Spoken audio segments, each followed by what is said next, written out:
अब अगली खबर का भी रुख कर लेते हैं। असद के व्हाट्सएप ग्रुप के बारे में तो देखिए पता चल गया, लेकिन असद है कहां इसके बारे में अभी तक पता नहीं चल पाया है। वो अभी तक फरार है, तफ्तीश जारी है, दबिश भी जारी है। और इस बीच एक बड़ी खबर यह कि अतीक अहमद के बेटे की तलाश में पुलिस की एक टीम नेपाल पहुंची है। सूत्रों के मुताबिक पुलिस ने 2 दिन से नेपाल में डेरा जमाया हुआ है, लेकिन अभी तक सुराग हाथ नहीं लग पाया।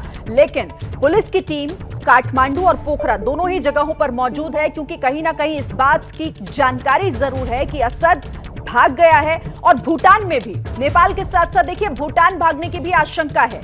दोनों ही जगहों में से कहीं भी भागा हो सकता है असद। सूत्रों के मुताबिक अभी तक अतीक के बेटे असद के नेपाल में होने का कोई सुराग हाथ नहीं लगा और अब भूटान में भी असद की तलाश की तैयारी में जांच एजेंसियां जुट गई हैं। नेपाल के अलावा भूटान ही एक ऐसा देश है जहां बिना पासपोर्ट के जाया जा सकता है, तो ये दोनों ही जगहों पर तलाशी अभियान चलाया जाएगा। नेपाल में हालांकि अभी तक कोई भी सुराग हाथ नहीं लग पाया है।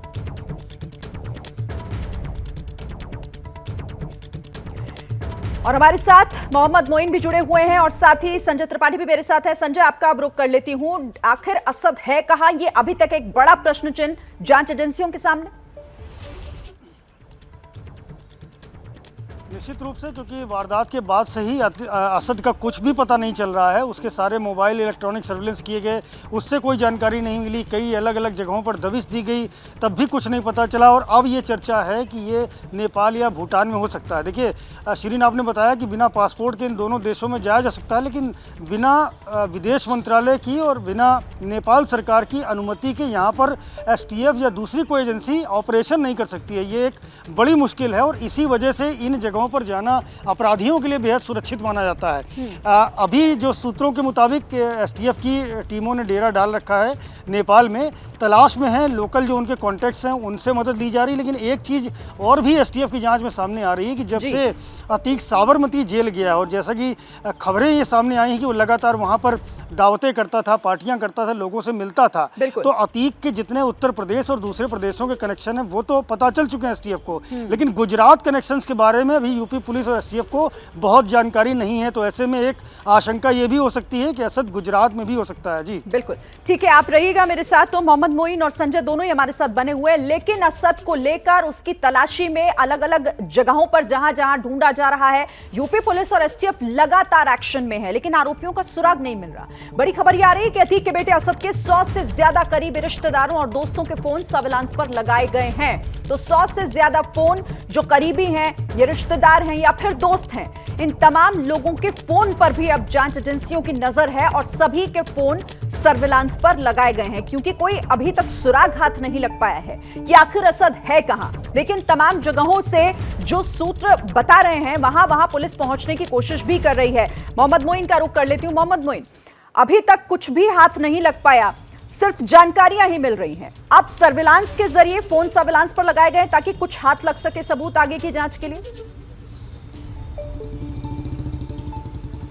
देखिए, अतीक अहमद का बेटा जो असद है वो उमेश पास शूटआउट केस में आरोपी है। उस पर उत्तर प्रदेश पुलिस ने 2.5 लाख रुपए का इनाम भी घोषित कर रखा है।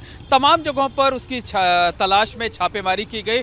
देश के 8 राज्यों में छापेमारी की गई है, लेकिन अब तक जांच एजेंसियों को कोई कामयाबी नहीं मिल पाई है। इसके बाद पुलिस ने एक लिस्ट तैयार की है जिसमें तकरीबन 100 से ज़्यादा नंबर हैं और ये वो नंबर हैं जो असद अहमद के करीबी रिश्तेदारों के हैं, उसके परिवार के सदस्यों के हैं, उसके दोस्तों के हैं, रिश्तेदारों को। और इन नंबर को सर्विलांस पर रखा गया है क्योंकि जांच एजेंसियों को इस बात की पूरी उम्मीद है कि असद आज नहीं कल किसी न किसी परिचित से संपर्क करेगा और जैसे ही संपर्क करेगा, कॉल सर्विलांस पे रहेगी, तो वो उसके जरिए उसकी लोकेशन को ट्रेस कर पाएंगे और उसके बाद उसे पकड़ने की कोशिश की जाएगी। तो 100 से ज्यादा नंबर ऐसे हैं जो जांच एजेंसियों के रडार पर हैं, जिनको लगातार ट्रेस किया जा रहा है। वो नंबर सर्विलांस पर लगे हुए हैं।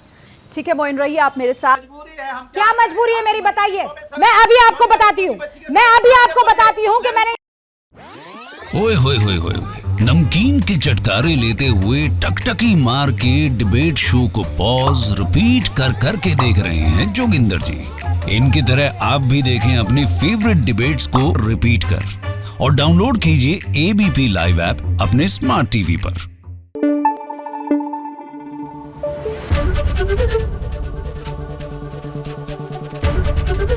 ABP न्यूज आपको रखे आगे।